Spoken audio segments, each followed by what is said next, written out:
Hello everyone, আসসালামু আলাইকুম। আমি যে এতটা পরিমাণ ডিপ্রেস আজকে, মানে এতটা পরিমাণ ডিপ্রেস আমি কেমন আপনাদের বোঝাবো। জীবনে মানে আমি না, প্রত্যেকটা ছেলে 18 থেকে শুরু করে 25 বছর ধরে অগর জীবনটা ডাইরেক্ট পুটকি মারা পুটকি মারা পুটকি মারা পুরাই শেষ। আর যদি হয় মিডল ক্লাস, বাপের সমান সমান পোলা, আমারও সমান সমান। আমাকে মনে করেন কোনো কিছু হইতেছে না এখন। এই বাপ নাই, ওটা নাই, এটা নাই, হেরা নাই, এটা নাই, ওটা নাই, কোনো চেয়ারও নাই আমাকে। আমার খালি আছে কি মন বলা স্বপ্ন।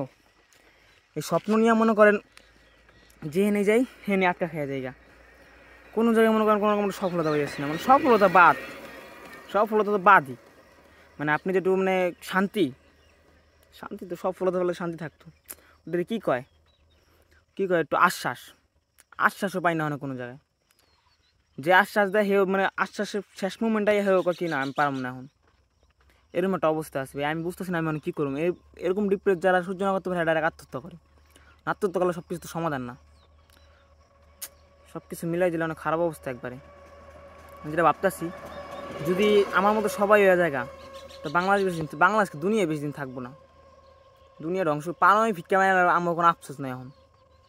দুনিয়া যদি পারমাণবিক ভিক্ষা মায়ের কোনো আফসোস নাই, কোনো আক্ষেপ নাই দুনিয়াতে। যা পারমাণবিক ভিক্ষা মায়া লাগছে, শেষ দুনিয়া। আমার ইচ্ছা চাইতে সব শেষ, যা কোনো কিছু পুরো এমন নইব না, অমন নইব না। দুনিয়া শেষ, কোনো অজুহাতও শেষ। দুনিয়া নেই, কোনো অজুহাতও নাই। সারা দুনিয়া